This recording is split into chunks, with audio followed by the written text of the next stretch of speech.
Recebendo pela primeira vez a presença do secretário-chefe da Casa Civil do Estado de Mato Grosso, pessoa importante do atual governo, secretário José Adolfo, seja bem-vindo. Obrigado pela sua presença aqui. Bom dia, Guinela. É um prazer estar aqui no seu programa. Bom dia a todos os espectadores. Estamos à disposição, é um prazer estar aqui.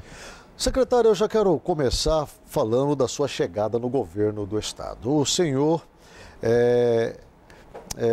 assumiu tão logo a saída do Dr. Paulo Tax, que era o titular da Casa Civil, por suposto envolvimento nos grampos ilegais, assim como ficou conhecido. O senhor foi empossado com a grande responsabilidade de trazer de volta o equilíbrio entre o executivo, legislativo e demais poderes do Estado num momento bastante conturbado. O senhor já está há alguns meses e eu lhe pergunto, o senhor já conseguiu essa difícil missão? Bom, Guinelo, primeiro eu preciso fazer um resgate histórico de um fato que às vezes foi confundido pelo momento da saída do Paulo. O Paulo não saiu por conta dos grampos. Era uma decisão que já havia sido tomada alguns meses antes, né?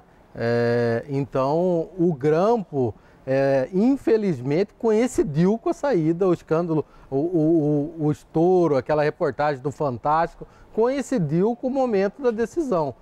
Porém, não tinha nada a ver com isso, né? Com relação a quando eu assumi, muita gente até questionava se teria sido de forma interina, quanto tempo eu duraria, mas em nenhum momento o governador Pedro Tax me convidou para ser interino. Eu fui convidado para assumir a pasta da Casa Civil. O senhor sempre foi visto dentro do staff governamental como um homem de equilíbrio, de bom relacionamento, bom trânsito, né? Com capacidade, obviamente, de ser a ponte de ligação do Estado com todos os poderes. Não, eu agradeço as palavras, mas a gente já estava junto com o Paulo, eu era adjunto dele desde o dia 2 de janeiro de 2015, então eu já conhecia o dia a dia da Casa Civil, já tinha um bom relacionamento com os deputados, com alguns desembargadores, né, com o Tribunal de Contas, a gente já tinha esse dia a dia. Então, na verdade, foi uma continuidade de um trabalho que a gente já fazia com um foco diferenciado, Guinela. E aí a gente precisa dizer da decisão do governador que pediu que eu tivesse um foco mais político, ou seja, tratar mais de perto com a Assembleia, com os prefeitos, vereadores e líderes. O senhor conseguiu políticos. avançar nesse quesito? Eu acredito que sim. A gente tem um bom relacionamento hoje na Assembleia, já tinha, mas continuamos, nós temos um índice, Agnello, de aprovação de 97% das leis que a gente manda para a Assembleia Legislativa. Quer dizer, é um índice, num momento que não existe mais nada do que existiu no passado, nenhum tipo de mensalinha, de nada disso, a gente avança. As votações acontecem de maneira natural, os deputados entendendo o momento histórico, entendendo a decisão do governador de trazer a austeridade e votam com a gente sem nenhum tipo de pressão. Então a gente tem tido um bom relacionamento, acho que estou me saindo bem até o momento. Bom, eu quero aproveitar e voltar só nessa questão dos grampos ilegais, porque ainda com relação a esse tema desgastante para o Estado, o senhor está sendo implicado pelo desembargador Orlando Perry em suposta irregularidade e participação, e juntamente também com o atual secretário de Segurança, o Roger Jarbas. Até onde isso vai, secretário? Bom, na verdade, acho que não é pelo desembargador Orlando Perry. Tem uma denúncia que chegou a ele e também não tem envolvimento com o grampo. Seria na questão do protocolo, de uma suposta fraude num protocolo. Muito tranquilo com relação a isso, não fiz. Determinei, junto com o governador, a sindicância na CGE para apurar os fatos. Essa sindicância, inclusive, foi o que motivou essa denúncia, salvo engano, do promotor Mauro Zac. E hoje determinei, hoje não, já há algum tempo, mas depois da sindicância, determinei a abertura de um procedimento administrativo disciplinar para apurar as responsabilidades. Então, a sindicância apurou que existiu uma fraude, um problema no protocolo. E agora nós estamos apurando na CGE, um órgão que inclusive você acabou de citar, tem independência, auditores plenamente capacitados que estão investigando agora quem praticou essa fraude. Então nós já saímos na frente. Antes mesmo do desembargador determinar a abertura de um procedimento contra mim na Polícia Civil, eu já tinha pedido a abertura do processo administrativo disciplinar na CGE.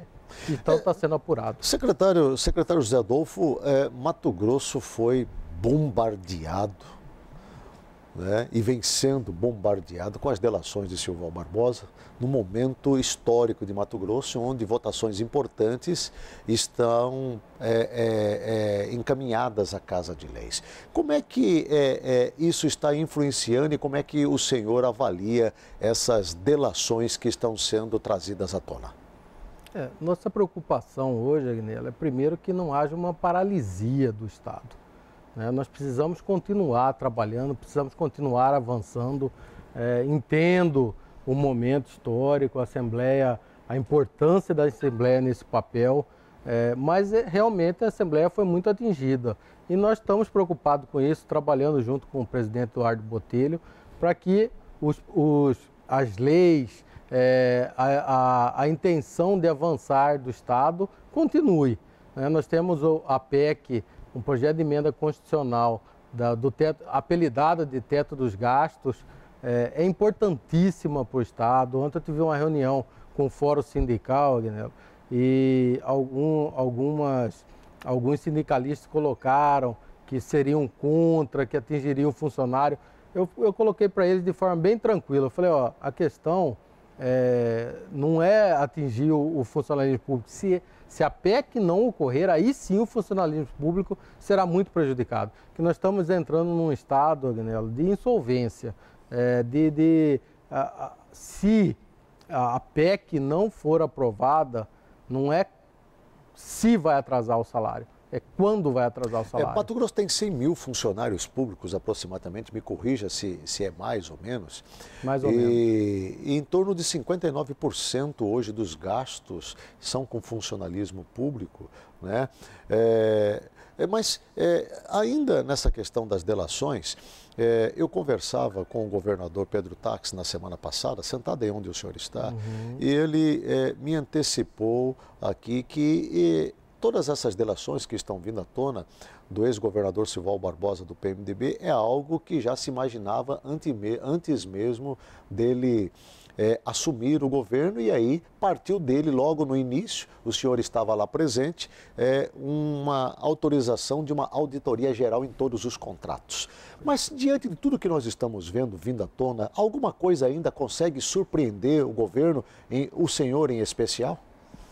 A gente fica surpreso quando a gente vê que se roubava, por exemplo, do lar da criança, onde tem crianças especiais que necessitam de atendimento, de UTI 24 horas por dia. Então, quer dizer, alguém que assume que tirava dinheiro de uma instituição como o lar da criança, isso nos surpreende, nos agride.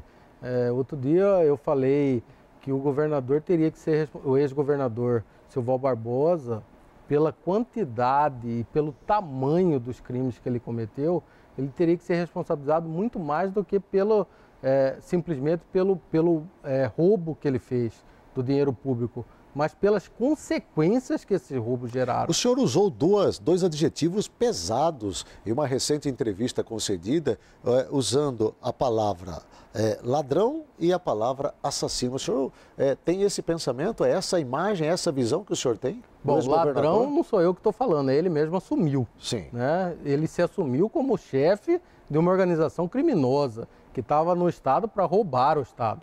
Então, quem rouba, independente do que, é ladrão. E a segunda palavra, assassino, é justamente pelo que eu estava dizendo.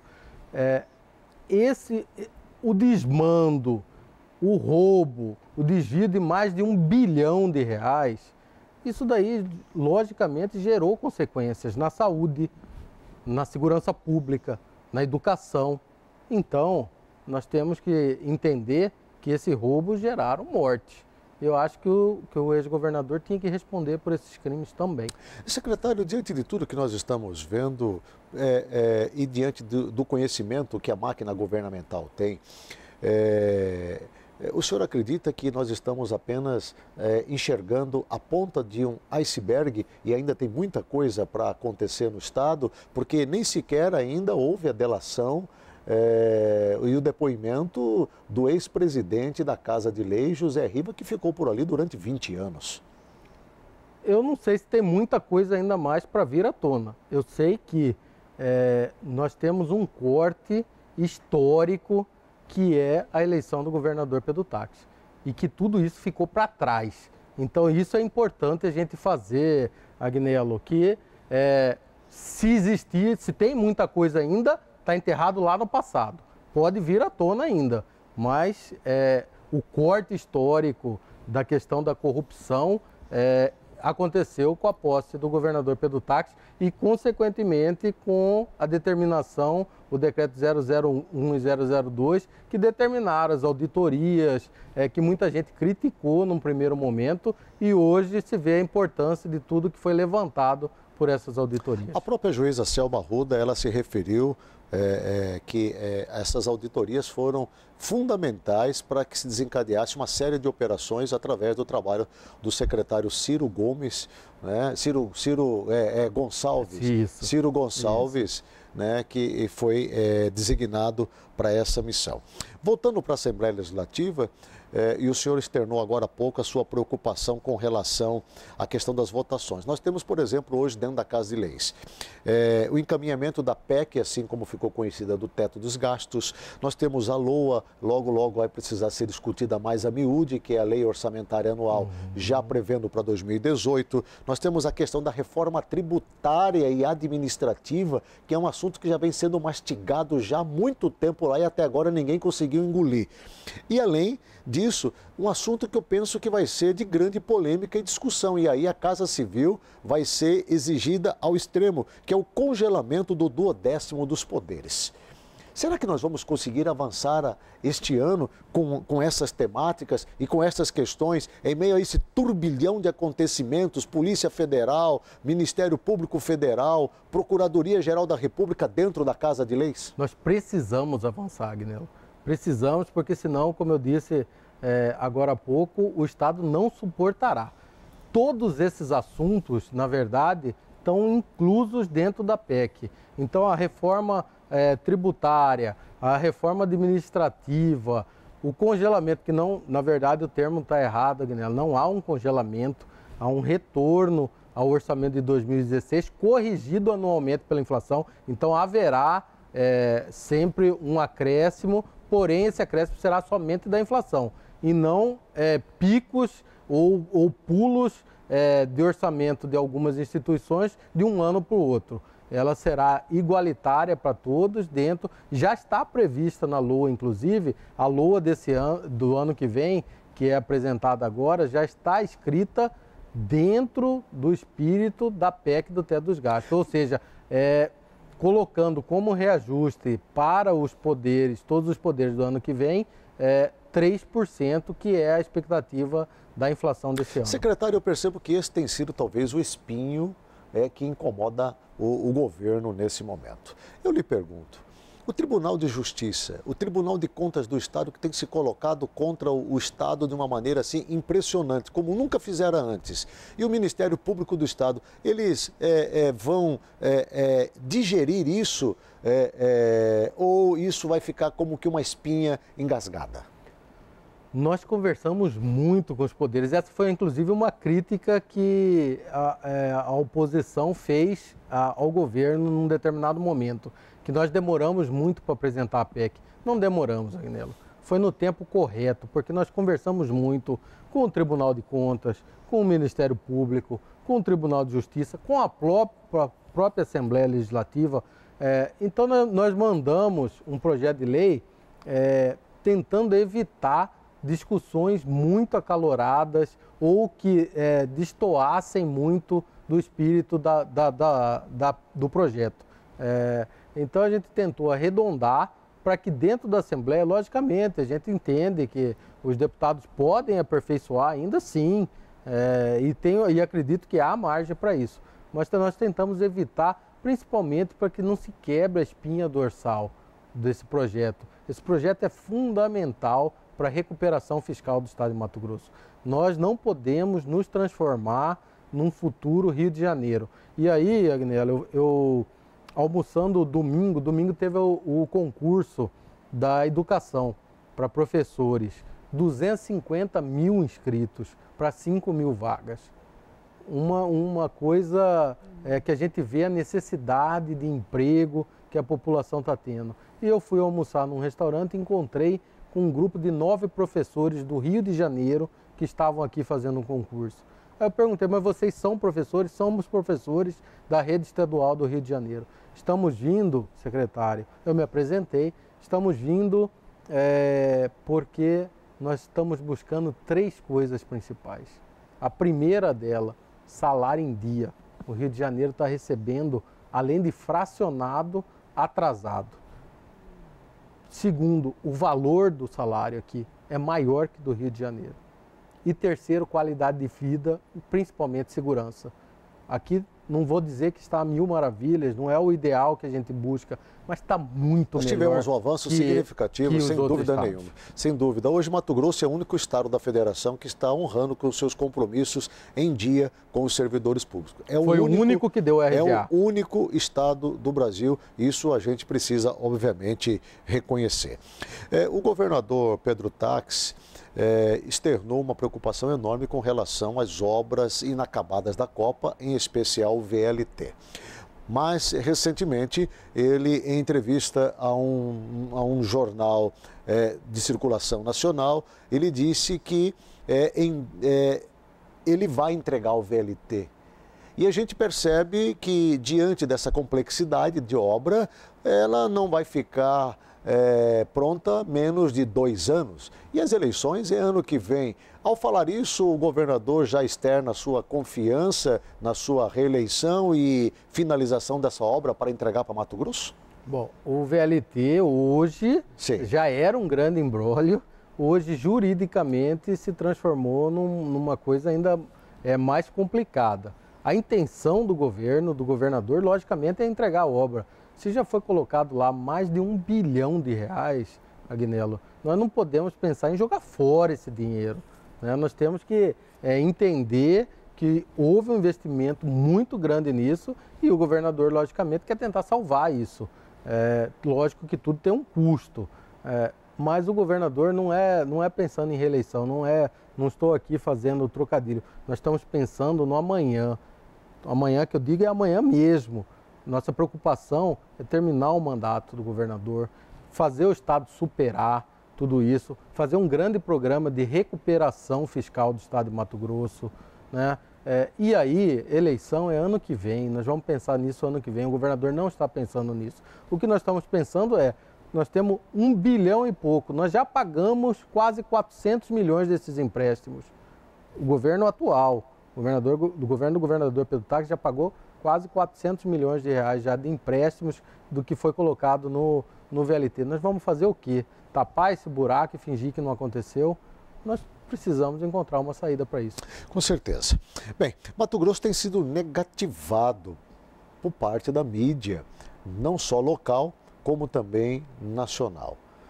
A impressão que passa às vezes, secretário, é que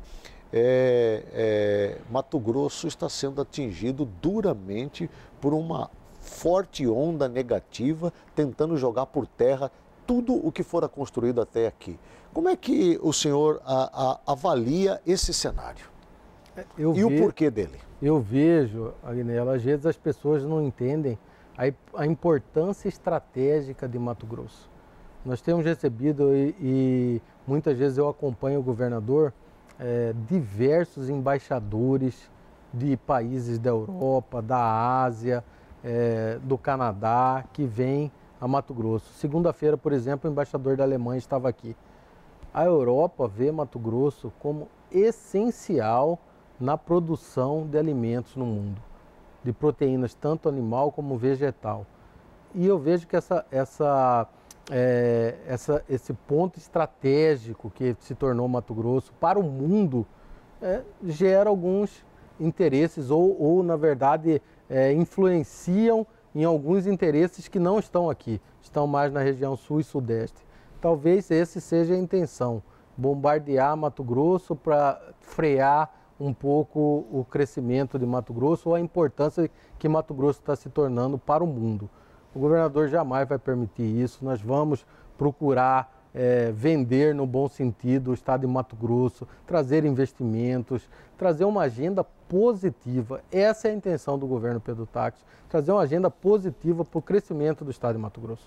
Eu não posso deixar de perguntar ao senhor, porque nós estamos vivendo uma situação que eu não sei se é de embaraço para o governo ou ainda pode vir a ser, que foi a ventilação do nome do secretário de Desenvolvimento do Estado, Carlos Avalone, na delação de Silval Barbosa.